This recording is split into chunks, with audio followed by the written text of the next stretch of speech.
kita tidak bukan nggak ngurusin, kalau nggak ngurusin tuh kayak nggak peduli, kayak egois. Tidak judging mungkin itu. Kita tidak menjudge, we listen and we don't judge. Oke. Ya jadi kita challenge banget. Ya, jadi ya kita melihat kita tidak ngejudge orang, tidak menjudge orang, tidak menghakimi orang, tidak perlu kita menilai orang dan sebagainya gitu ya, melebihi keperluan ya. Kita hanya menilai seseorang sesuai dengan keperluan, misalnya apakah dia cocok kita jadikan sahabat atau tidak, dia adalah orang yang baik untuk kita jadikan teman karib ataupun tidak, itu mah kita butuh gitu. Tapi di luar dari itu, nggak mau orang punya mobil baru, mau orang punya rumah baru, mau orang punya pekerjaan baru, bukan urusan kita gitu.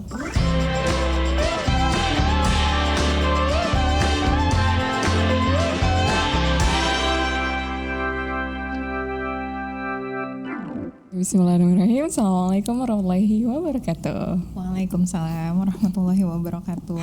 Oke, halo teman-teman semua. Alhamdulillah sekarang kita bersama dengan Teh Karin yang sudah dinanti-nanti. Teh banyak banget nih teman-teman yang nungguin mau lagi dong sama Teh Karin gitu. Jadi ini to fulfill the request, and of course Aska juga udah lama pengen ngobrol lagi sama Teh Karin. Masya Allah, alhamdulillah. Jadi spesial di sesi afternoon tea ini kita pengen ngobrol nih Teh tentang hati.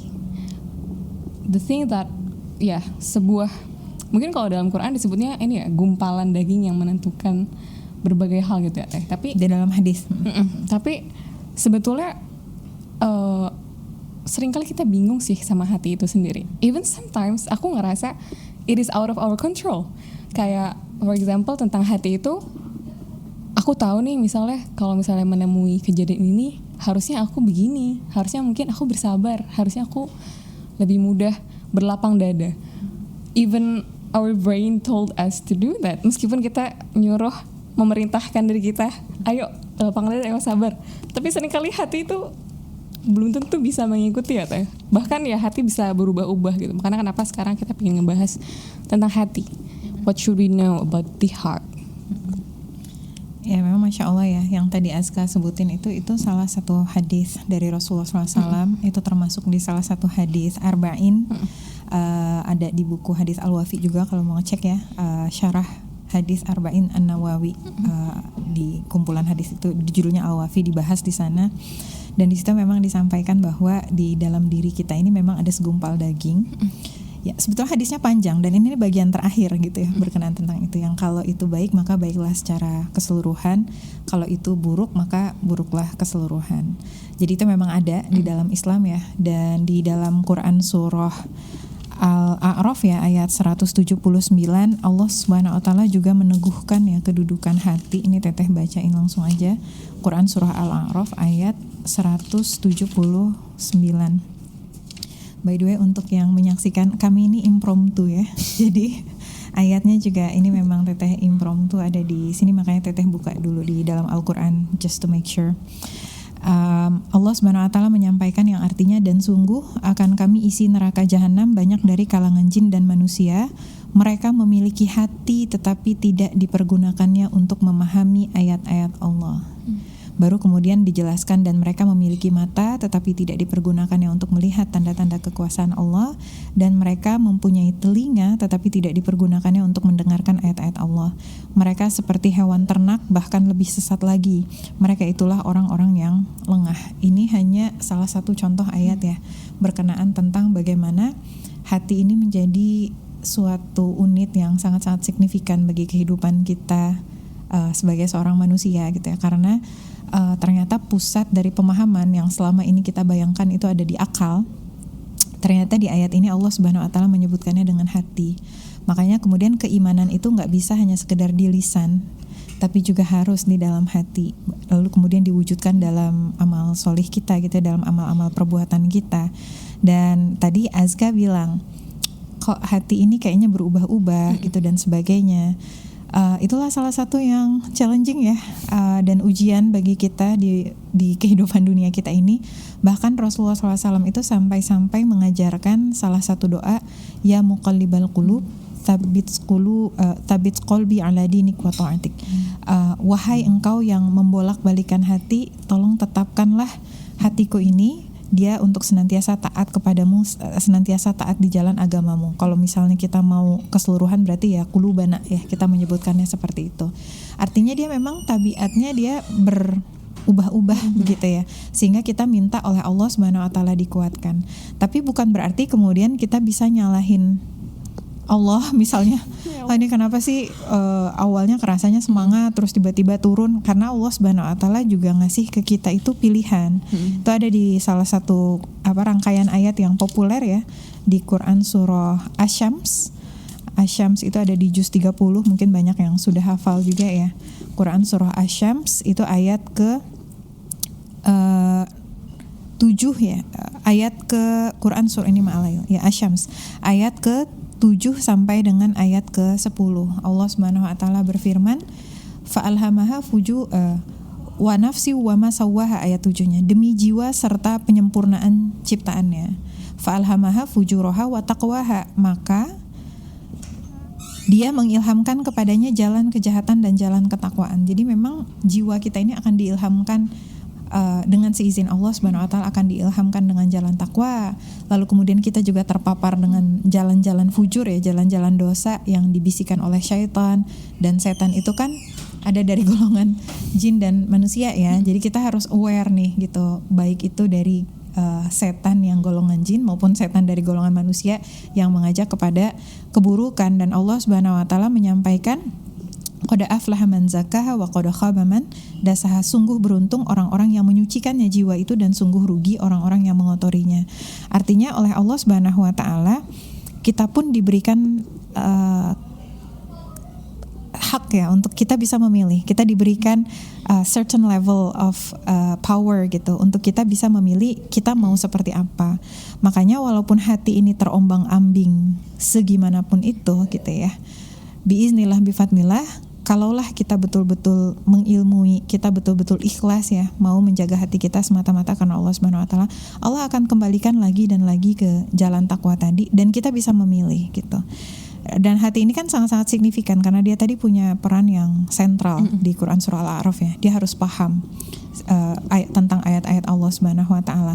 Kenapa? Karena dengan dia memahami seperti yang tadi di dalam hadis ya, ketika hati itu baik maka yang lain pun juga insya Allah akan baik. Bahkan berapa banyak orang-orang yang kehidupannya itu berantakan, bukan karena kurang harta, bukan karena kurang ganteng atau cantik, bukan karena kurang privilege, bukan karena kurang apalagi ya, you mention it gitu ya, tapi dikarenakan kurang makanan hatinya gitu. Hatinya nih kering, kerontang, sakit dan seterusnya. Padahal saking signifikannya hati tadi, bukan hanya dia akan menentukan aktivitas-aktivitas yang lain, apakah kita mau bangun telat atau bangun on time, apakah kita mau marah atau kita bersabar, apakah kita mau memaafkan orang lain atau justru mendendam, itu semua adalah pilihan-pilihan yang akan dibuat oleh hati dan akan berdampak kepada yang lain gitu ya. Termasuk juga pilihan-pilihan apakah kita mau beramal sesuatu atau tidak. Misal kayak akal pikirannya bilang kalau misalnya kita sholat sunnah rawatib nanti kita dapat pahala ekstra, tapi hatinya males gitu misalnya, dia nggak mau, ya udah dia nggak akan ngambil keputusan itu. Akal pikirannya menyampaikan bahwa kalau kamu mau dapat pahala lebih, kamu infak ke Palestina gitu. Tapi hatinya nggak mau, sayang kalau infak ke Palestina, mendingan dipakai buat beli boba atau apalah gitu ya. Ya udah, akhirnya hati itu akan ngelit ke mana-mana. Nah, bukan hanya itu saja, tapi juga betapa banyak peluang-peluang pahala yang luar biasa besar dari amalan-amalan di dalam hati yang kadang-kadang kita suka lupa karena kan sifatnya subtle ya, kayak halus banget gitu. Dan manusia cenderung bukan tertipu ya, cuman kayak mungkin terlupa karena banyak banget amalan-amalan tuh yang fokusnya sama yang checklistan. Checklistan tuh kayak misalnya hari ini udah tahajud, hari ini udah duha. Something yang bisa terlihat gitu ya. Something that you can see, something that you can measure. Ya, yang bisa diukur dengan angka ya, berapa jumlah tilawah hari ini, berapa jumlah ayat yang dihafal hari ini dan seterusnya. Tapi kadang-kadang lupa tadi untuk ngecek bab hati yang dia terombang-ambing, padahal perannya sangat-sangat signifikan gitu loh untuk kehidupan kita gitu, insyaallah. Dan Aska tadi karena Tante mention kita sering ngira akal tuh yang nge-lead padahal hati. Ini mungkin jadi salah satu keterkaitan sama sering kali kita dengar ya Teh, kalau misalnya di film atau dibaca buku, biasanya kalau point of view si film itu tuh pakai point of view pertama aku atau mungkin narator, nanti biasanya narator bilang hati kecilnya berkata, kayak when dia harus melakukan sesuatu yang kontradiktif, something ada sesuatu yang apa ya, lebih mendominasi kesadaran dia gitu, yaitu dari hatinya. Cuma yang jadi pertanyaan Aska tuh sebetulnya ada juga yang sering bilang udahlah ikutin kata hati aja, apa-apa ikutin kata hati. Emang apakah selalu bisa kita mengikuti kata hati Teh? Apakah itu akan selalu leads to better things? How do we know? Gimana cara kita tahu hati kita tuh lagi nggak apa-apa untuk diikuti? Jadi balik lagi ke yang tadi ya. Jadi si hati kita ini oleh Allah Subhanahu Wa Taala memang diizinkan ya untuk bisa mempelajari kebaikan dan untuk bisa mempelajari keburukan. Jadi apakah mengikuti hati selalu benar, tergantung hati yang kayak gimana. Hati yang bersih atau hati yang kotor. Hati yang memahami tadi ya di Quran surah Al-A'raf, ayat-ayat Allah yang mau betul-betul taat sama Allah, atau hati yang dipenuhi dengan hawa nafsu. Dan kadang-kadang orang sering sulit ya membedakan ini sebetulnya hati atau sebetulnya hawa nafsu. Nah, cara paling mudahnya gini aja, apa-apa yang kemudian kebaikan itu pasti akan mengikuti dengan ketaatan. Jadi nggak ada tuh misalnya orang yang kemudian bilang oh ini kayaknya dari Allah nih gitu ya, tapi kemudian kemaksiatan itu mah hawa nafsu gitu ya. Jadi itu salah satu cara paling mudah untuk kita membagikan memisahkan lah antara mana yang itu datang dari Allah suatu kebaikan, mana yang sebetulnya itu hawa nafsu kita gitu. Kayak contoh paling sederhana, ini contoh gampang banget lah, misalnya Teteh pernah tuh nerima curhatan seseorang yang kemudian ya dia bilang ada calon suami yang selama ini sudah pacaran lama gitu ya, tapi dia bilang dia mau hijrah. Dia minta pendapat Teteh, ini si pacarnya ini nggak sholat ya, pacarnya ini ya pokoknya banyak lah kemaksiatan yang lain, tapi dia bilang katanya dia ngerasa mantep banget, udah sholat istikharah mantep banget sama yang itu gitu ya. Nah itu udah jelas itu hawa nafsu gitu, karena apa-apa yang kemudian dari Allah itu selalu mendekatkan kita kepada Allah gitu ya. Jadi udah jelas lah kesana. Atau misalnya contoh gitu, udah tahu ini sholat subuh gitu ya, jamnya sholat subuh, terus ngerasa bahwa kayaknya enggak deh kata Allah saya disuruh tidur lagi, kan nggak mungkin gitu. Itu udah jelas gitu ya. Itu adalah hawa nafsu. Atau misalnya bahkan ya hal-hal yang sifatnya antara dua kebaikan, kan kadang-kadang susah ya antara dua kebaikan. Saya mau kuliah ke luar negeri gitu, itu suatu kebaikan kalau diniatkan karena Allah. Tapi ayah saya nggak setuju kalau saya di luar negeri. Ayah saya lebih menginginkan saya kuliah di dalam negeri saja. Tapi saya udah sholat istikharah, jawabannya ke luar negeri. Khawatirnya itu hawa nafsu. Kenapa? Karena kalau mengejar ketaatan kepada Allah, dia akan mengikuti apa yang dinasihatkan sama ayahnya. Karena kondisinya yang bertanya ini belum nikah, sehingga ridha Allah terletak pada ridha orang tua. Jadi itu kayak salah satu hal yang apa ya, penting lah untuk kita sama-sama pahami. Nggak selalu kemudian apa yang terbersit kemudian kayaknya mau, kalau gitu mah pergi ke mall semua juga kayaknya ini mah dari Allah, baju ini beli ya, makanan ini beli gitu ya, udah nggak ngelihat lagi budget, udah nggak ngelihat lagi ini itu dan sebagainya. Bahkan gitu ya, salah satu yang kemudian kita harus aware bahwa hawa nafsu itu kan harus kita kelola ya. Jadi ada kalanya bahkan misalnya aduh hati rasanya pengen banget, nah itu sebetulnya hawa nafsu yang pengen banget. Hawa nafsu pengen banget tapi kata Allah nggak boleh, atau kata Allah harusnya begini, harusnya begitu. Nah itu sebetulnya bukan keinginan hati tapi hawa nafsu gitu ya. Melihat apakah dengan desire keinginan kita, apakah keinginan itu akan bikin kita semakin taat atau enggak, itu ya berarti ya. Kuncinya di sana. Makanya tadi di Quran surah Al-A'raf yang jadi anchor point kita ya pada saat kita ngobrol, bahasa yang Allah Subhanahu wa taala sampaikan itu adalah hati tapi tidak digunakan untuk memahami ayat-ayat Allah. That is how significant it is. We need to understand what Allah wants. Kita harus betul-betul paham apa sih yang sebetulnya Allah ingin kita lakukan untuk setiap situasi, dan itulah gunanya kita belajar gitu. And jadi muncul pertanyaan baru Teh, what happened gitu? Let's say tadi, bagaimana kita kan kita perlu mengenali hati ya. Tadi fitrahnya dia memang berbolak-balik, makanya kita terus perlu meminta perlindungan juga untuk mengetahui apakah yang desire itu inginkan tuh sebetulnya baik atau enggak, melihat dari ketaatan. Tapi bagaimana kalau kondisinya hati kita sedang tidak baik-baik saja teh. Mungkin maybe we could say hati kita sedang ada banyak nodanya, let's say, sehingga bisa jadi kemungkinan kita dalam mengenali tadi yang mana yang mendekatkan ketaatan atau apapun itu semakin berkurang teh. This is one of the amazing thing about our heart ya.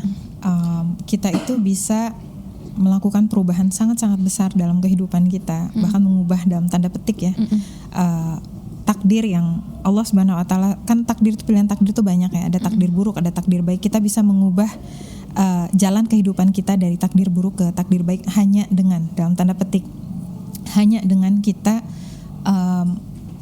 berusaha betul-betul mujahadah, bersungguh-sungguh mengelola hawa nafsu kita atau mengelola hati kita gitu. Kayak misalnya tadi, udah tahu bahwa hatinya kotor, udah tahu bahwa hatinya bernoda. Apa yang Allah Subhanahu Wa Taala sampaikan dalam keadaan kita berdosa, dalam keadaan kita bersalah, ayat ada sekian banyak Allah Subhanahu Wa Taala selalu memerintahkan kita bertaubat. Dan bertaubat itu dimulai dari apa? Kita mengetahui atau meyakini, memahami, mengakui bahwa apa yang kita lakukan itu adalah salah, kita menyesalinya dan kita bertaubat kepada Allah, and all of those happened inside our heart. Semua itu terjadinya di dalam hati kita. Dan ketika kita melakukan itu, mungkin di luar tuh orang nggak ada yang tahu. Tapi kayak di dalam universe kita sendiri, dalam diri kita sendiri, kayak dalam kita kepada Allah Subhanahu Wa Taala, ini adalah peristiwa yang sangat-sangat besar. Makanya Teteh sebenarnya excited banget ya ngebahas tentang hati, karena ada begitu banyak peluang-peluang amal solih, peluang-peluang pahala yang Allah Subhanahu Wa Taala karuniakan itu berhubungan dengan hati gitu. Kan sering kali misalnya gini ya, banyak sekali mungkin di generasi kita sih ya, milenial sama Gen Z, yang sering kali membenturkan antara mau bisa bagaimana cara menjaga amalan-amalan yaumiyah ya di tengah berbagai kesibukan. Barangkali salah satu yang sering kali luput adalah amalan yaumiyah berkenaan tentang hati gitu. Yang itu sebetulnya tidak perlu dibenturkan dengan kesibukan. You can be as busy as you can, as you get gitu ya. Ya hati kita itu bisa terus terbawa sembari kita kemudian menjalani kesibukan-kesibukan tadi. Kayak misalnya tadi hati lagi ternodai, lagi ngerasa kotor. Padahal kemudian tugas lagi banyak, bahkan mungkin sekarang udah masuk tengah semester gitu ya dengan ujian dan seterusnya. Like you can make your taubah right at the place. Misalnya lagi mau ujian, terus kemudian pada saat mau ujian kerasa banget butuh sama Allah, dan kerasa banget bahwa ya ampun selama ini salah banget ya, kenapa kemarin malah malas-malesan, kenapa kemarin malah nonton drakor misalnya alih-alih belajar, kenapa kemarin kemudian malah doom scrolling jadi nggak optimal dan seterusnya. Ada begitu banyak hal yang disesali padahal itu udah lagi mau ujian tuh gitu. You can make your taubat right at the place gitu, benar-benar pada saat itu, right at the second ya, nggak harus nunggu, sehingga dia tidak dibenturkan dengan waktu, dia nggak dibenturkan dengan keterbatasan fisik bahkan gitu ya. Ada orang yang misalnya bertaubat pada saat sakit gitu. Pada saat sakit orang bilang gimana ya cara saya bisa menjaga hubungan sama Allah sementara saya nggak bisa tilawah karena misalnya nggak bisa baca kan sambil ini, cuma bisa menyimak. Tapi tentunya beda ya antara menyimak dengan membaca. Sholat pun nggak optimal, nggak bisa puasa kalau misalnya pas bulan Ramadan gara-gara sakit tadi. Si amalan-amalan yang di dalam hati ini sangat-sangat powerful. Bayangkan dia bisa bertaubat, betul-betul muhasabah sembari dia berbaring. Jadi dia nggak terbatas sama fisik, dia juga nggak terbatas sama harta. Berapa banyak orang yang kemudian menjadikan harta ini sebagai batasan dia. Beramal solihah dia mah enak, kaya raya, bisa infak banyak dan sebagainya. Padahal infak yang kecil tapi konsisten, tapi kemudian ikhlas karena Allah, dan kemudian ikhlas karena Allah Subhanahu Wa Taala, boleh jadi sangat-sangat powerful di sisi Allah Subhanahu Wa Taala. Kayak ada di tahun lalu kalau nggak salah ya, Smart Satu Tujuan, partnernya Temani kan ya, itu ngeposting ada salah satu namanya Anissa, Anissa yang beliau ini infak 3.000 setiap hari gitu. Oh, aku tahu ini. Oh ya, ada kan, ada baca postingannya. Can you imagine like making the effort to consistently gitu ya, deposit your 3,000 rupiah yang mungkin 3.000 itu kalau hari ini beli apa ya gitu. Beli timun juga nggak kebeli mungkin ya, karena sekarang harga timun lagi naik. Jadi tapi itu secara konsisten, itu sangat-sangat powerful karena Allah Subhanahu wa taala cinta dengan amalan yang kontinu walaupun dia sedikit dan dilakukan ikhlas mata-mata karena Allah Subhanahu wa taala. Bahkan gitu ya, kayak tadi misalnya, karena kita balik ke topik yang tadi ditanyain tentang hati yang kotor, melakukan taubat. Orang di luar mungkin nggak ada yang tahu, orang di luar mungkin nganggapnya juga apa sih ini orang gitu ya, mungkin dengan segala dosa kita, dengan segala kemaksiatan kita yang diumbar, atau misalnya dengan dosa kemaksiatan yang tidak diumbar tapi kelihatan, atau dosa dan kemaksiatan yang tertampak atau ketahuan sama orang lain, dan mungkin kita ngerasa malu banget sama orang tersebut, tapi kemudian ketika kita bertaubat kepada Allah Subhanahu wa taala, cukuplah taubat kepada Allah Subhanahu wa taala itu akan menenangkan kita dan betul-betul akan mengubah kehidupan kita. Dan ditambah lagi kan begitu bertaubat kita memperbaiki diri, amalan hati lagi tuh yang akan menjadikan amalan-amalan kita powerful. Ya ini apa? Ikhlas tadi gitu ya. Ikhlas, lakukan semuanya semata-mata karena Allah Subhanahu wa taala.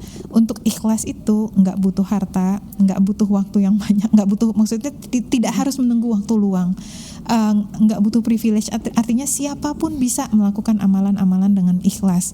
Mau yang sudah menikah, mau yang belum menikah, mau yang sudah punya anak, mau yang belum punya anak, mau yang kuliah, mau yang nggak kuliah, mau yang sudah dapat kerja maupun yang belum dapat kerja, semuanya bisa mendapatkan pahala ikhlas. Dan kalimat tauhid ya, la ilaha illallah gitu, itu kan nilai timbangannya besar banget. Dan selama kita ikhlas hidup tuh karena Allah Subhanahu wa taala, kebayang ya pahala tuh muter terus gitu. Sayangnya justru amalan-amalan kayak gini yang kadang-kadang lupa untuk dimuhasabahi gitu. Insyaallah. Nah, kalau tadi kita ngebahas tentang hati yang ada nodanya gitu ya, beberapa kali Aska mendapatkan gitu ya, atau melihat mungkin dari potongan video gitu ya, terkait hati yang bukan hanya ternoda tapi dia sedang sakit. Kalau tadi mungkin noda kayak contohnya oleh ujian malah jadi lalai gitu ya, akhirnya kita minta taubat. Kalau penyakit itu dari yang Aska coba pahami, itu hal yang sifatnya mungkin so much more deep, so much more ada banyak faktor ya yang latar belakang gitu. Mungkin sesederhana kayak kita, mungkin bukan kita ya, ketika ada orang yang melukai kita, lalu kita sulit memaafkan dan mungkin sampai berubah rasa luka itu menjadi bentuk dendam gitu ya, ataupun mungkin penyakit-penyakit hati lainnya. Nah, terkait hal ini teh, sebetulnya bagaimana sih kita bisa menghadapinya gitu ya, karena kalau misalnya tadi yang nodai kan salah satu pertama langkahnya adalah kita akui dulu, kita acknowledge, oh ya kemarin kita seperti ini, lalu kita meminta ampun. Tapi kalau penyakit hati seringkali ada ego yang lebih besar gitu, oh aku udah terlukai, aku punya hak untuk menyimpan rasa marah ini sama dia, aku gak terima. Kadang lebih sulit ya effortnya. Seperti apa sih teh langkah yang bisa kita lakukan untuk menghadapi kondisi hati yang sedang sakit ini? Pertama, ini satu-satu ya. Kalau penyakit hati itu sebenarnya nggak harus dia berhubungan sama apa yang orang lain lakukan kepada kita.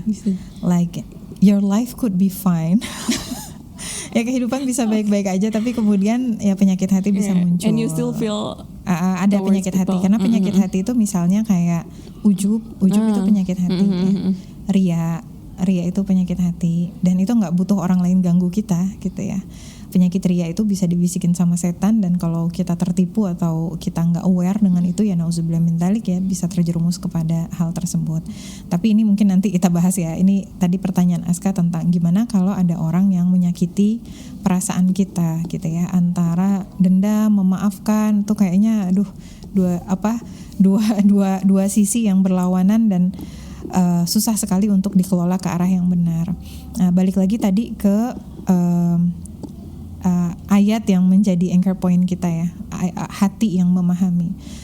Untuk kita bisa memaafkan, first thing first, memang mau nggak mau kita harus paham dulu kenapa kita harus memaafkan di sisi Allah Subhanahu wa taala, bukan berkaitan sama si orangnya ya.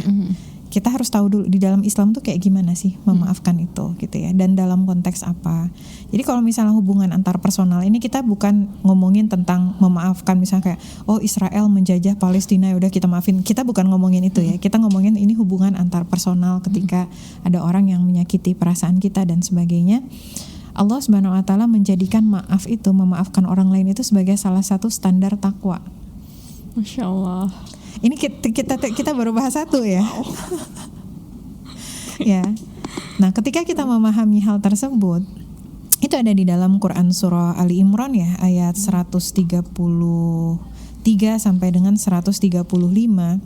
Ya, ini ketika Allah Subhanahu wa taala memerintahkan kepada kita wasari'u ila maghfiratim mir rabbikum wa jannatin arduhas samawati wal ardu uiddat lil muttaqin, kata Allah.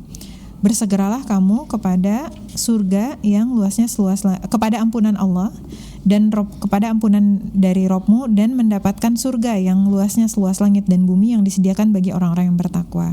Orang yang bertakwa ini yang seperti apa? Nah, salah satu ciri-ciri yang Allah Subhanahu wa taala sebutkan di sini, wal kadhiminal ghaidz wal 'afina 'anil nas, yakni mereka di 134-nya yang kemudian mereka menahan amarahnya dan memaafkan manusia, memaafkan orang lain.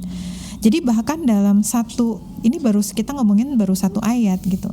Kita bicara tentang tadi kan gimana ya caranya mengelola supaya kita mau memaafkan bukan malah terjebak kepada dendam. Harus tahu dulu kenapa kita harus memaafkan di sisi Allah Subhanahu wa taala, terlepas apapun urusannya gitu. Itu yang nanti akan menjadi penguat ya. Hati kita yakin nggak dengan ayat ini? Kadang-kadang manusia sendiri hatinya udah nggak yakin gitu. Udah menganggap bahwa masa sih bisa gitu. Loh, ini kan ayat Allah. Ini kan perintah Allah gitu ya.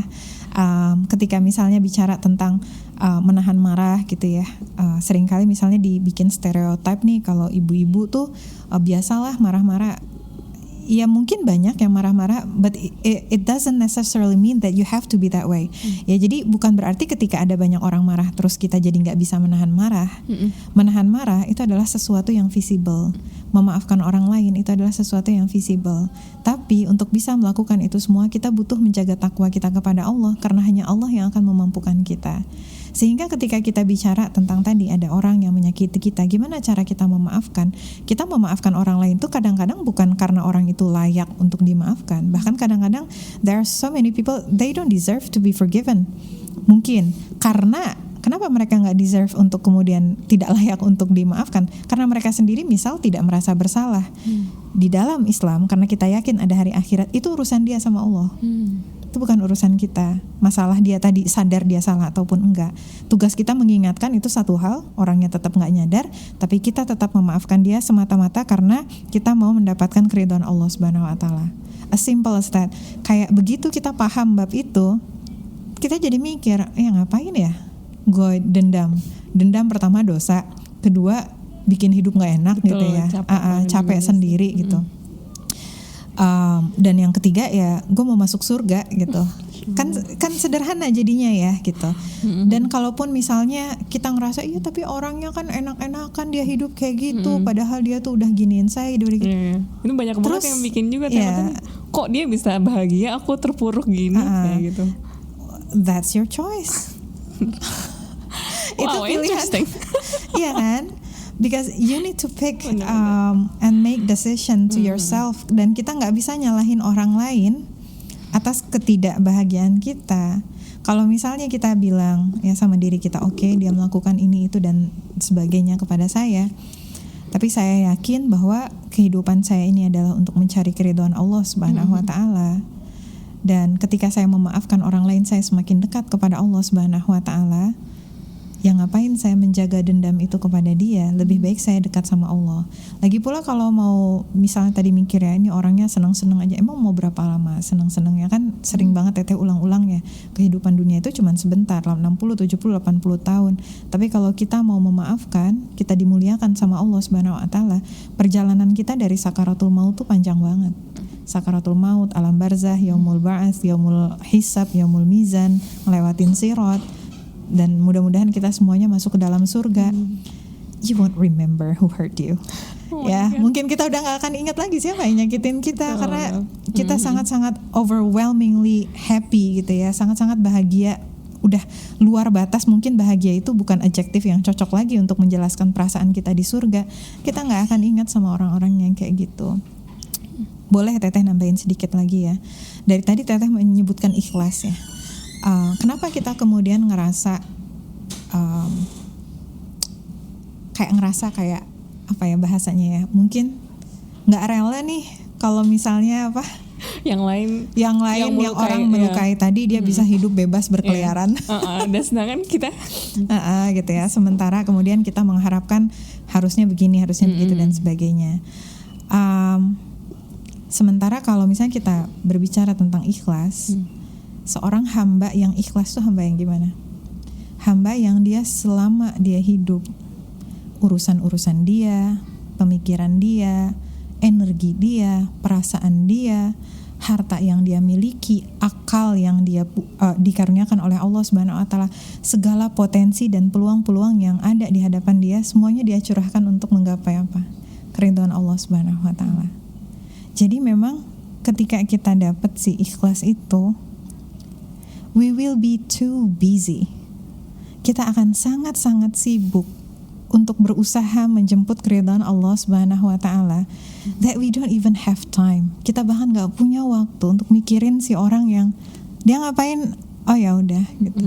Untuk meratapi, untuk nggak ada gitu. Karena apa? Waktu kita sedikit banget. Maybe gitu. we're just not that busy guys. Ayo kita jadi lebih sibuk lagi. Masya Allah, tabarakallah ya. Tapi kalau kita ngomongin hati, dia nggak selalu tentang amalan yang banyak tadi ya, tapi dia lebih kepada menginternalisasi apa yang terjadi di dalam hati kita. Dan amalan ikhlas ini kan dia hidden ya. Yeah, it's only between us and Allah.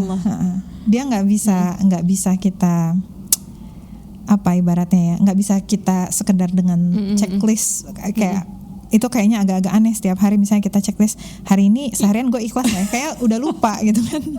Makanya kemudian disitulah masuk pesan Allah Subhanahu wa taala, ala bidzikrillah tatmainnul qulub, yang sering Teteh ingat ulang-ulang ya. Hanya dengan mengingati Allah hati menjadi tenang, hati menjadi tentram. Makanya kemudian mengingati Allah atau zikrullah, kenapa dia harus dilakukan secara konsisten? So we always remember that our life is for Allah. Supaya kita kemudian selalu ingat bahwa ya hidup kita itu memang hanya untuk Allah Subhanahu wa taala, sehingga yang lain itu ya enggak terlalu matters. Kayak coba bayangin Rasulullah sallallahu alaihi wasallam, kebayang enggak betapa nyeseknya ketika paman yang beliau sayangi kemudian syahid, tapi bukan hanya sekedar syahid, tapi kemudian adalah salah seorang perempuan yang pada saat itu masih jahiliyah, sampai ya tahulah kejadiannya, jantungnya diapain dan seterusnya, lalu kemudian bertaubat. Dan Rasulullah sallallahu alaihi wasallam dalam tanda petik ya menyambut ya ketika sahabiah yang sekarang sudah menjadi sahabiah tadi untuk masuk ke dalam Islam, beliau tetap tidak sanggup melihat wajahnya, tapi beliau memaafkan. Nah ini juga yang menurut Teteh penting kita pahami, memaafkan bukan berarti kemudian kita lupa.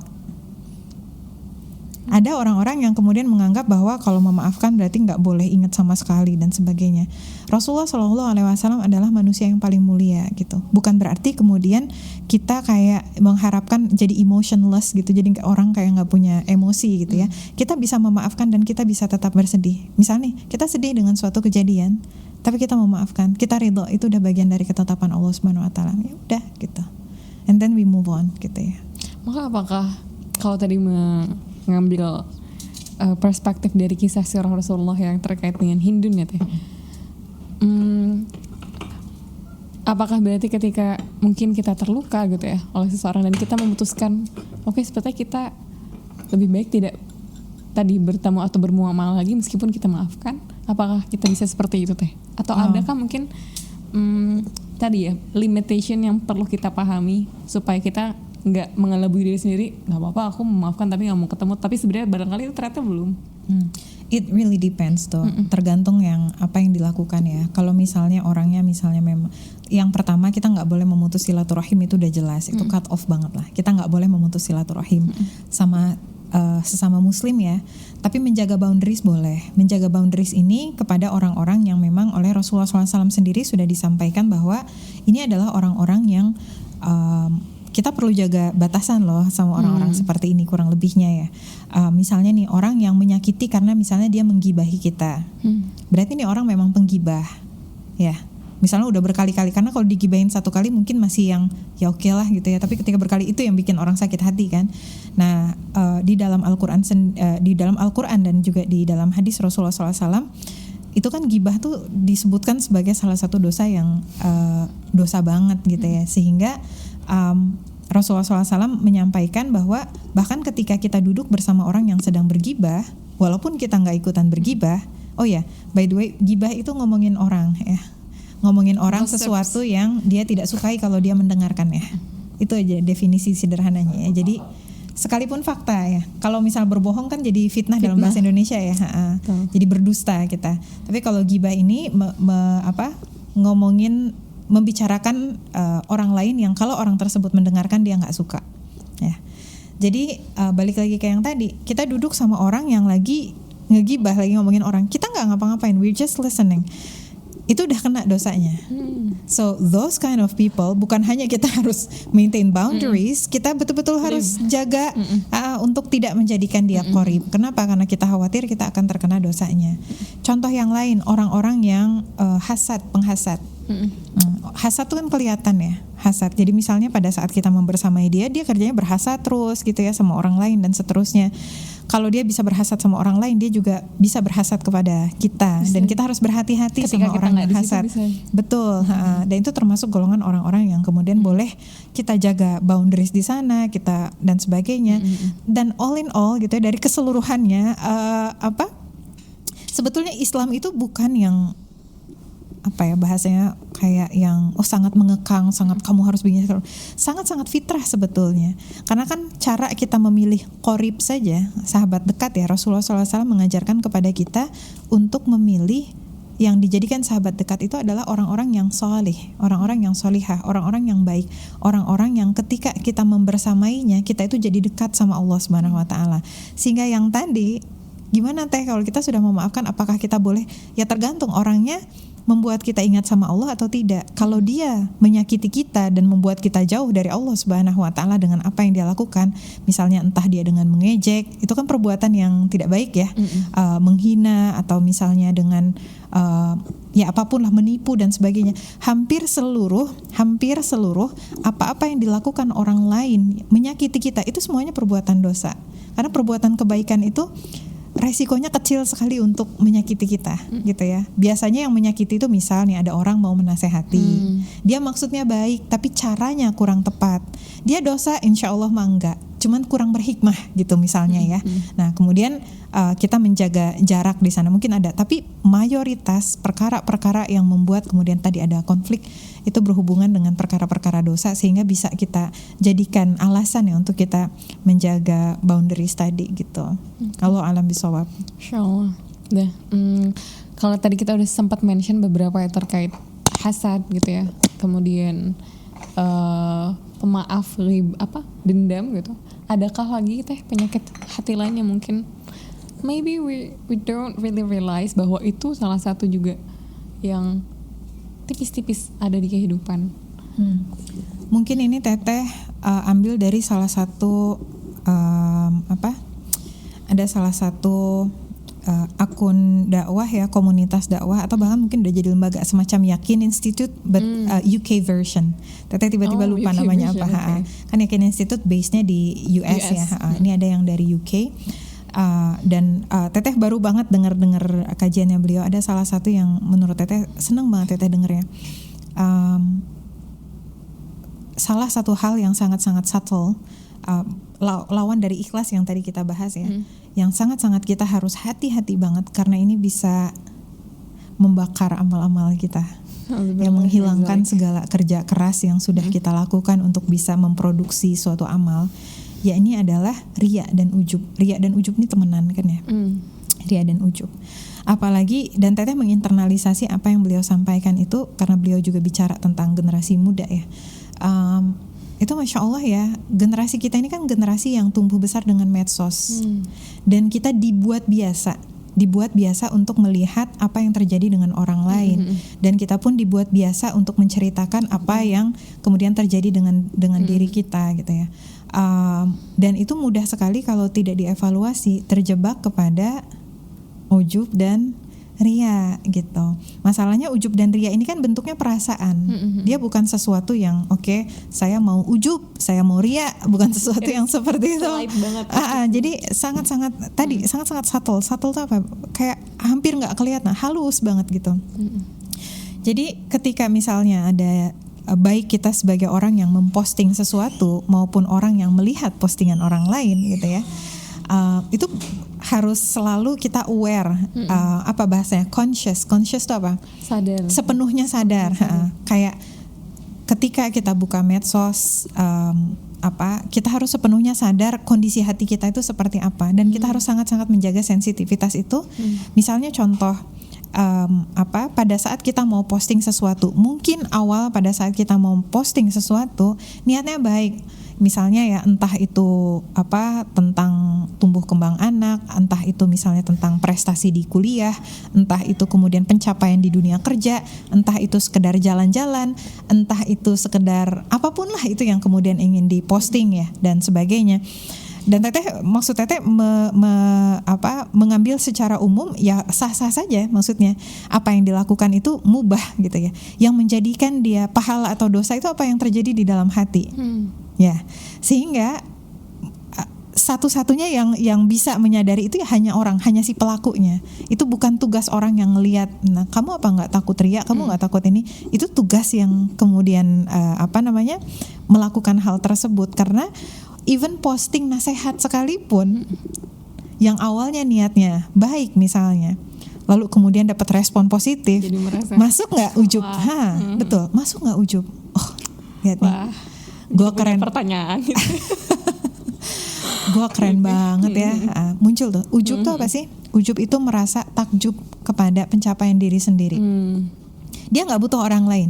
Bahkan boleh jadi di hadapan orang lain dia nampak tawadu, tapi kemudian di dalam hatinya dia merasa takjub. Oh lihat nih, karena gue pintar, karena gue jago desain, karena gue voice overnya bagus, karena gue jago medsosan, karena gue punya background ini dan itu, karena gue punya karena gue cantik ganteng, karena gue apa lagi ya, pokoknya intinya karena gue. Nih karena gue. Dan si ujub ini akan diikuti dengan apa? Dengan perasaan dirinya lebih baik dari orang lain. Ana khairum minhu. Ana khairum minhu. Ya. Ana khairum minhu, ana khairum minha, ana khairum minhum. Ya, aku lebih baik dari dia. Nah, ini kan sesuatu yang perlu dijaga dan kita harus punya sensitivitas di sana gitu ya. Karena ketika kita ujub, takjub, kita jadi lupa kan bahwa setiap ada kebaikan apapun yang terjadi pada kita, Masya Allah, la haula wa la quwata illa billah. Itu semuanya kehendak Allah Subhanahu wa taala. Nah, sebaliknya, bukan sebaliknya, temannya si ujub tadi adalah riya. Di mana dia melakukan sesuatu supaya dia dapat pujian orang lain. Disitulah kemudian di medsos gitu misalnya ya, nyari apa ya yang kemudian lagi trending nih, apa yang lagi begini lagi begitu supaya dipuji sama orang lain. Itu antara supaya kemudian dakwahnya didengar sama orang karena Allah, dengan supaya dipuji sama orang lain, tuh bedanya ya. Yang memisahkan itu adalah ikhlas. Sejauh mana kita kemudian ikhlas kepada Allah Subhanahu wa taala, dan sejauh mana yang sebetulnya kita kejar hanyalah pujian tadi ya. Nah, kalau yang dikejar pujian manusia itu yang kemudian diceritakan oleh Rasulullah SAW. Di hari akhirat udah ditampakkan balasan-balasannya, surganya kelihatan, nggak tahu yang dicampakkan ke neraka ya, karena apa yang dia lakukan ternyata bukan karena Allah Subhanahu wa taala. Ini yang tadi Teteh sampaikan bahwa penting banget untuk kita menjaga hati kita sehingga begitu kita kerasa nih ada benihnya. Kan tadi bicara tentang benih. Mungkin belum yang sampai ujub, belum sampai riya, tapi benihnya udah kerasa, mulai ada nih bisikan-bisikan setan. Ini penting yang ngejaga hati yang bersih ya, supaya ada bisikan setan sedikit aja kita kayak ngerasa oh something is not right gitu ya, dan seterusnya gitu. Dan kemudian kita bisa langsung istighfar, kita bisa langsung luruskan niat kembali, ya Allah semua ini adalah karena Engkau. Bahkan hal-hal sederhana misalnya kayak posting foto ya, ada yang misalnya kan kita nggak bicara konten kreator secara khusus, kita bicara semuanya, dan media sosial tuh bisa menjadi sarana merekam jejak yang luar biasa ya untuk orang yang seneng merekam momen-momen yang mengingatkan dia kepada Allah bahkan, dan seterusnya. Misalnya foto di Ka'bah waktu itu sempat ramai, boleh nggak sih foto di Ka'bah ya, asal jangan sambil beribadah kan gitu. Maksudnya ya jangan mengganggu orang dan sebagainya. Misalnya untuk reminisce the moment, what's the word for it, untuk mengenang gitu nggak sih Teh? Mengenang yang untuk betul-betul merasakan bahwa Masya Allah betapa betapa bersyukurnya dan betapa dekat sama Allah pada saat itu gitu. Kayak misalnya yang posting tentang tumbuh kembang anak ya, dan ketika dilihat lagi itu bikin dia kemudian ngerasa bersyukur, ngerasa ingat sama Allah.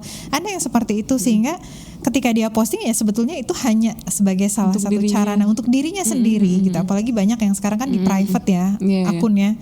Teteh mau private akun udah terlanjur, udah nggak, hampir percuma jadinya. Jadi dibikin private dan sebagainya ya. Itu tinggal tugas masing-masing saja gitu ya untuk kemudian kita menjaga hati kita. Selama kemudian kita memang tidak ada niatan untuk ria, tidak ada niatan untuk ujub tadi ya, merasa diri kita hebat, merasa diri kita besar dan sebagainya, hanya untuk tadi ya kebermanfaatan kita pribadi atau orang lain, atau bahkan misalnya keluarga yang berjauhan kayak teteh misalnya punya teteh sepupu yang jauh. Salah satu cara teteh untuk mengobati kerinduan itu adalah dengan buka IG beliau. Jadi kalau beliau nggak posting-posting, teteh akan nanya, mana nih ini kabar terbarunya gitu ya. Beliau bukan konten kreator, jadi memang posting itu hanya untuk kehidupan pribadi. It's okay gitu. Itu sebagai kita yang posting. Nah, sebagai kita yang melihat, it is really really important as well. Pertama, kita nggak ngejudge orang. Karena kita nggak pernah tahu niat dibaliknya apa. Betul, niat itu sangat-sangat halus ya. Niat itu nggak bisa kita lihat. Bahkan ketika misalnya kita ngelihat orangnya kok penampakannya seperti ini, bukan tugas kita untuk menghakimi. Bahkan Rasulullah SAW di dalam Al-Quran, Allah SWT menyampaikan apa? Tugas kamu hanya memberikan peringatan, bukan tugas kamu untuk menghakimi dia atau bahkan memastikan dia harus begini, dia harus begitu dan sebagainya. Lah Rasulullah SAW aja nggak ditugaskan untuk menghakimi orang, apalagi kita gitu kan. Apalagi kita. Makanya kemudian penting banget di dalam hati kita itu untuk husnuzon saja sama orang lain.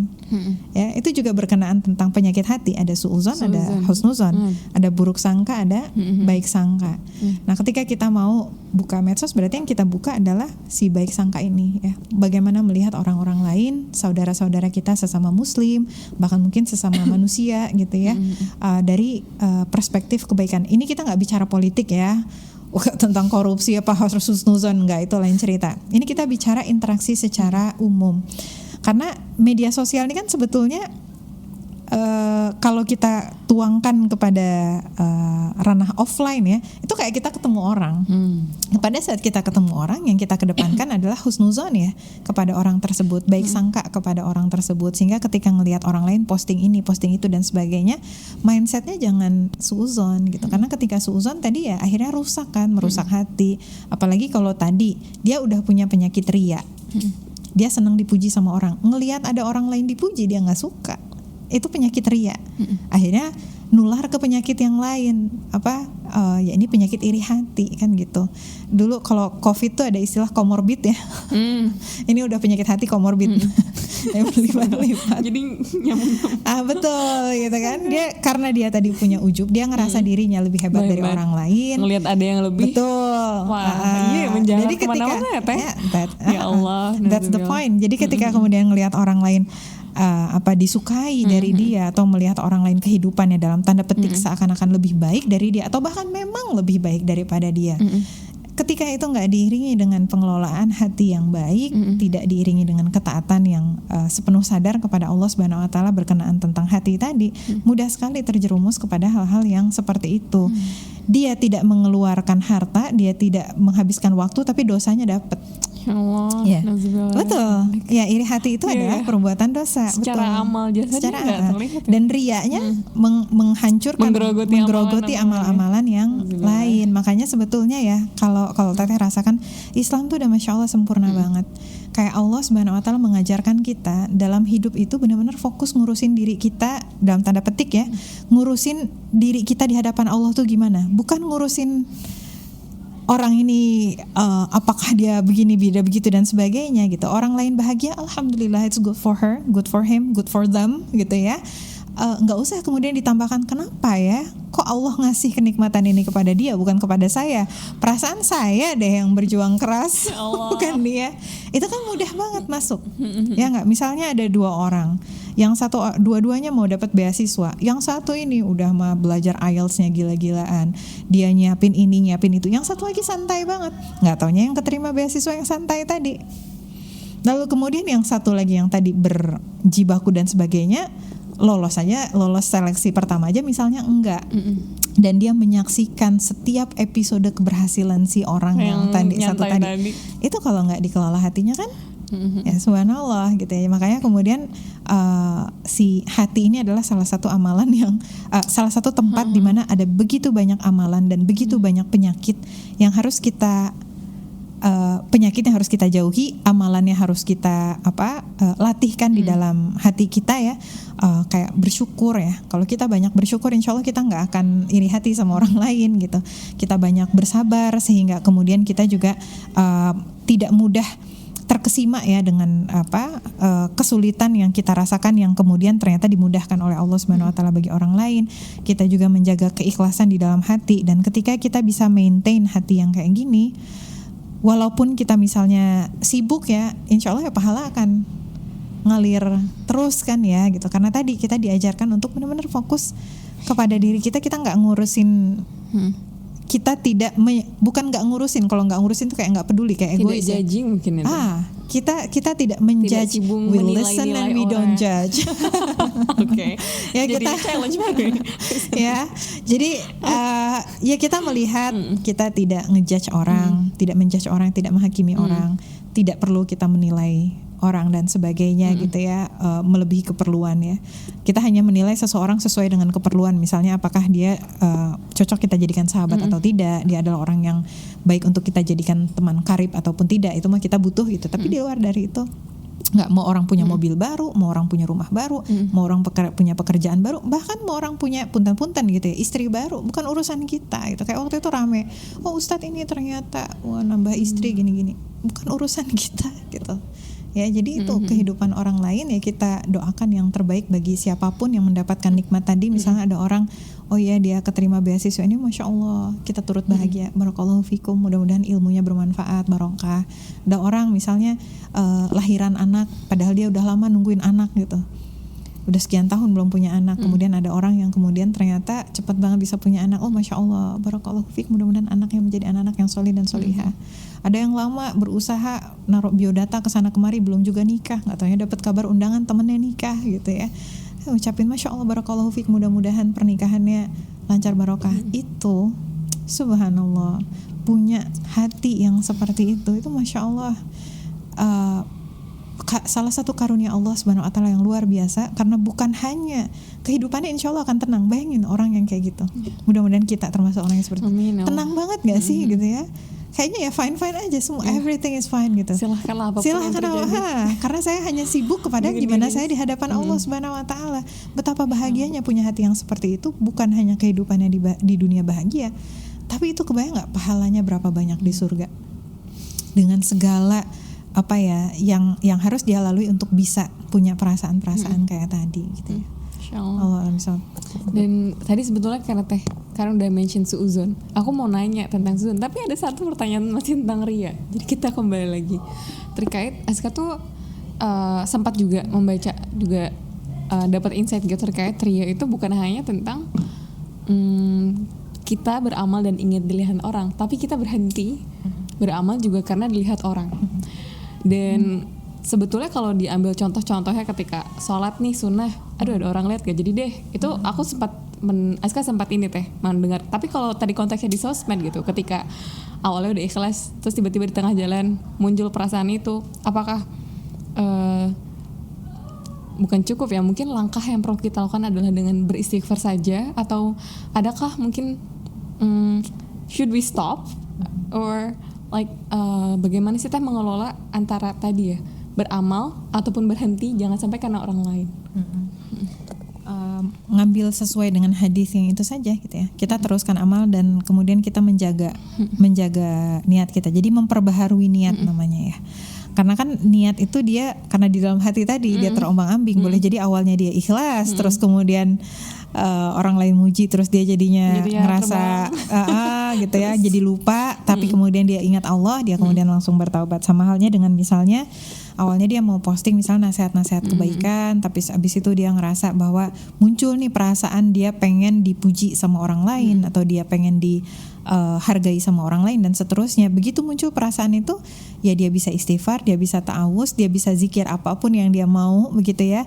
Yang jelas intinya adalah mengingatkan dirinya, oh enggak, saya melakukan ini karena Allah. Ya Allah, tolong bantu aku untuk mengikhlaskan hatiku, tolong bantu aku supaya apapun yang kemudian dia gambar atau dia tulis atau dia foto, apapun kan sekarang banyak banget versi postingan ya, itu kemudian membawa keberkahan bagi banyak orang kayak gitu ya. Jadi tetap aja dilakukan sama dengan di dunia nyata ya, karena kita ngomong pergaulan kan bukan hanya di Social media. bukan hanya di media sosial, bukan hanya di Instagram, TikTok atau YouTube gitu, tapi dalam kehidupan nyata juga kayak gitu kan ya. Misalnya mau melakukan suatu kebaikan gitu, tapi takut nanti dibilang sok-sokan dan sebagainya, ya luruskan niat, semuanya karena Allah Subhanahu wa taala. Singkatnya sih gitu ya. Oke, Masya Allah. Dan terkait suuzon teh, ketika kita bertemu dengan orang gitu, kita kan mengedepankan husnuzon. Tapi ada perbedaan tipis antara suuzon dan berhati-hati. Nah, kapan kita terlalu over berhati-hati sampai akhirnya jadi suuzon teh? Karena kadang kalau misalnya, contohnya nih kayak kalau Azkan gitu ya, aku mengambil contoh di dalam sendiri. Aku tuh cenderung lebih sangat protektif, jadi aku lebih mudah langsung ngelihat something tuh jaga-jaga dulu gitu. Cuman kadang aku ngerasa kayaknya aku terlalu suuzon deh, tapi juga kadang masih bingung ngelihat batasannya tuh gimana sih teh untuk kita bisa menempatkan pada tempatnya gitu. Yang pertama Teteh belum kebayang konteks Azka gimana. Teteh jawab segenerik yang Teteh mampu aja ya. Mudah-mudahan kemudian relatable untuk banyak hal. Salah satu yang Teteh suka dan sangat-sangat bersyukur sebagai seorang muslim itu adalah Allah SWT menjelaskan segala sesuatu itu dengan jelas di dalam Al-Quran. Sehingga berkenaan tadi, apa sih batasan antara hati-hati. I just realized I bring the pillow here. Jadi apa sih batasan antara kita berhati-hati dengan suuzon? Syariat itu udah jadi salah satu sarana pembatas banget gitu.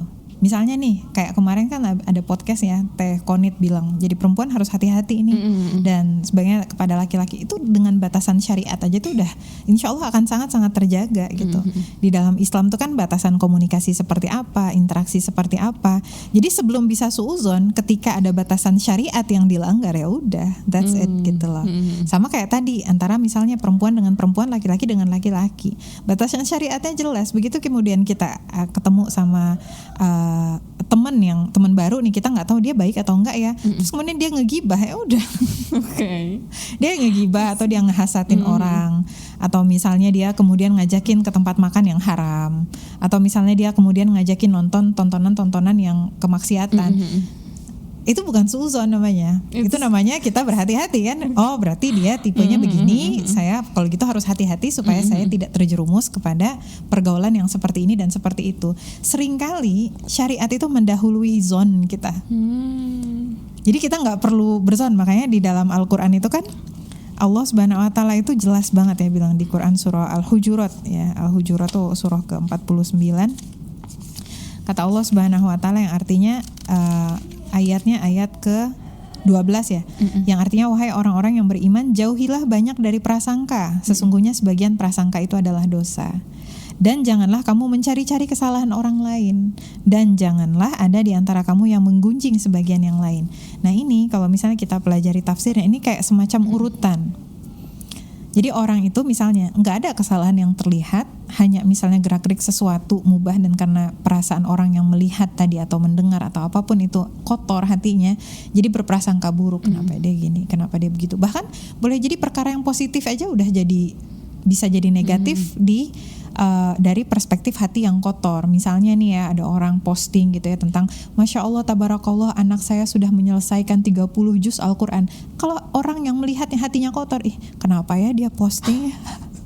It's a good thing. Yeah, I know. Nah ini kayaknya nih orangnya nih memang nih sengaja nih ria gini-gitu. Itu sudah suuzon. Dari zon dia akan cari-cari kesalahan. Ya, cari-cari kesalahan. Kenapa? Karena zon tadi membakar dia. Itu udah kayak api yang membara ya, yang kemudian dia mencari apa lagi nih yang bisa dimakan. Dia akan cari-cari kesalahan, dan namanya manusia nggak sempurna. boleh jadi pada saat ketemu langsung sama orangnya, terus orangnya cerita, iya dulu anak saya tuh begini, tuh kan. Jadi dibenarkan lah sih zonnya tadi. Ya, tuh kan dia Ya mah Allah. gini, dia mah gitu. Oh, saya mah udah tahu dan sebagainya. Dan kemudian dia cari justifikasi, oh ini mah anaknya bisa hafal 30 juz Al-Quran. Ternyata lesnya banyak banget, ada syekh ini, syekh itu dan sebagainya. Pokoknya tidak mau mengakui sih orang tua ini dengan anak ini dan sebagainya. Nah, apa lanjutnya tadi? Menggunjing dari suuzon. Dia cari kesalahan untuk membenarkan apa yang dia zonkan tadi. Lalu kemudian dia gunjingkan. Tahu nggak? Itu kan kemarin dia posting tuh ya, anaknya tuh udah selesai. Tapi ternyata ya sebenarnya bukan ibunya loh yang ngajar. Itu mah yang ngajar ini. It could happen gitu. Dan itu terjadi di eranya Rasulullah SAW kepada siapa? Sayyidatina Aisyah radhiyallahu anha. Ya, ketika Sayyidatina Aisyah radhiyallahu anha menikah dengan Rasulullah SAW, ada hati-hati yang kemudian kayak berpenyakit dan sebagainya, jealous kenapa sih Aisyah radhiyallahu anha ini disayang sama Rasulullah SAW, kenapa sih begini, kenapa sih begitu, dan kemudian dicari-cari kesalahannya. Ada satu yang sebetulnya bukan kesalahan ya, Sayyidatina Aisyah radhiyallahu anha ketinggalan gitu kan, kemudian dibawa oleh salah seorang sahabat yang pada saat itu masih muda. Nah, zonnya adalah tuh kan, mana tahan sama Rasulullah SAW yang kemudian sudah senior ya secara usia, ini ada yang masih muda, ada yang begini begitu. Zonnya ada, kemudian dicari-cari kesalahannya untuk membenarkan apa yang diprasangkakan tadi.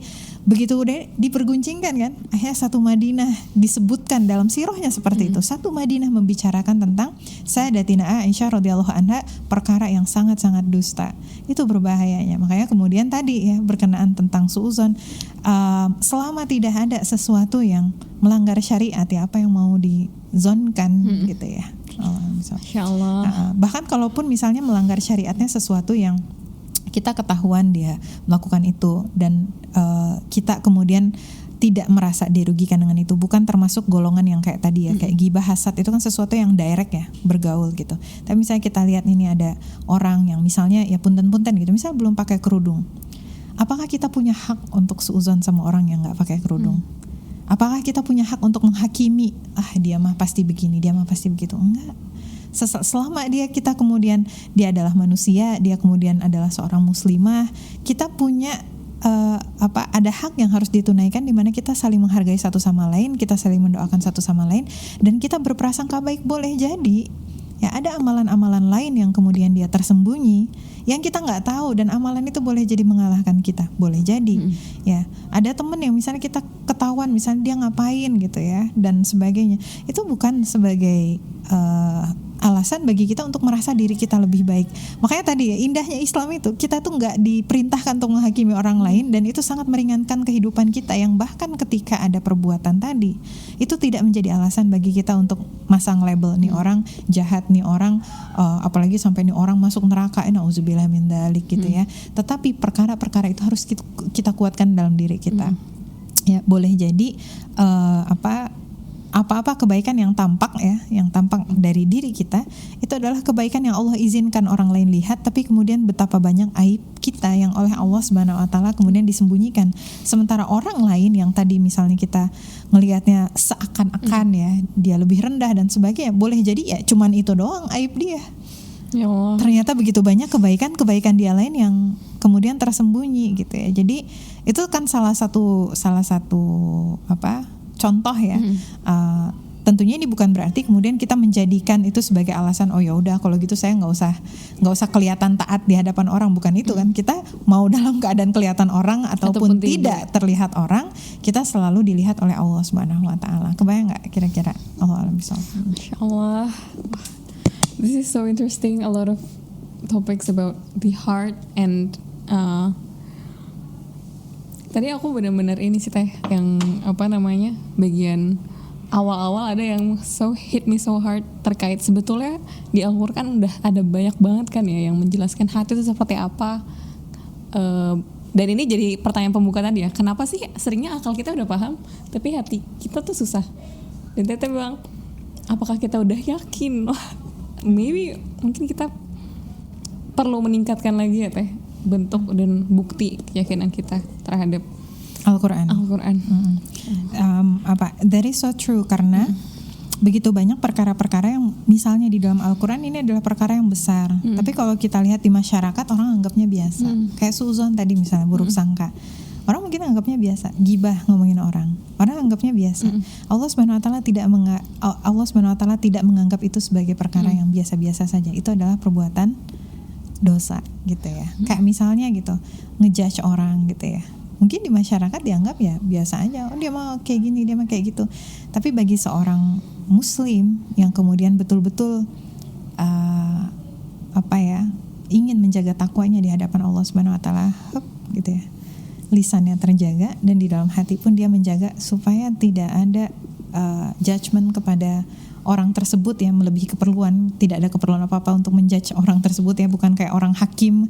Kalau hakim di pengadilan ya memang tugas dia untuk untuk kemudian menentukan orang bersalah atau tidak berdasarkan bukti-bukti yang ada gitu. Nah, ini kita kepada orang lain dan kita nggak boleh merendahkan orang lain dan sebagainya. Mungkin di masyarakat biasa, menurut Allah Subhanahu Wa Taala itu nggak biasa gitu ya. Ketika orang lain menjadikan sombong dan ujub itu biasa ya di masyarakat. Flexing kan sekarang jadi sesuatu yang bahkan jadi konten yang top, paling chart tertinggi mungkin ya, yang paling teteh inilah ada ngeh bahwa ada istilah namanya flexing gitu. It's probably not a trend that we follow gitu. Itu bukan sesuatu yang kemudian patut kita ikuti ya. Di dalam Islam kita diajarkan untuk rendah hati ya, untuk kemudian ya mengajak orang kepada Allah Subhanahu Wa Taala gitu, atau misalnya mengajak orang kepada kebaikan, dan mengajak orang dalam kebaikan pun harus dengan cara-cara yang baik gitu ya. Dengan cara-cara yang baik ini ya, kalau misalnya trennya itu bukan cara yang patut ya nggak perlu diikuti cara itu gitu ya. Cari saja cara yang lain gitu, insya Allah. Dan hidayah milik Allah gitu ya. Jadi kita tidak mencampur adukan antara keburukan dengan kebaikan. Kenapa harus ya begitulah kurang lebihnya gitu. Jadi intinya sih ya balikin aja lah ke dalam Al-Quran apa teladan Rasulullah SAW apa gitu ya. Karena zaman akan berubah-ubah terus ya, berubah-ubah gitu ya. Jadi kalau kita hanya mengikuti zaman tanpa panduan yang jelas ya akan mudah sekali untuk terombang-ambing. Kayak tadi di Quran surah Al-A'raf 179 tuh kan itu ya, seperti hewan ternak. Hewan ternak tuh gimana, ngikut aja kemana diarahin sama penggembalanya ya dia ngikut gitu ya. Nah kita sebagai seorang muslim, sebagai seorang muslimah yang sudah dikaruniakan Al-Quran ya sebagai pedoman, Rasulullah SAW sebagai sebaik-baik teladan, udah ikutin di sana. Selama di situ dilarang ya udah kita nggak usah ikutin. Selama di situ diperintahkan ya udah kita ikutin gitu ya. Allah a'lam. Insyaallah. Okay, jazakallah khair Teh Karen for the afternoon tea talk. Dan makasih banyak juga teman-teman yang udah nyimak sampai akhir. Semoga kita terus dimudahkan ya untuk menjaga hati, dan jangan pernah lupa untuk senantiasa doa sama Allah ya untuk menjaga hati kita yang senantiasa berbolak-balik. Dan mungkin sampai ketemu lagi di bincang berikutnya bersama Teh Karen. Assalamualaikum warahmatullahi wabarakatuh.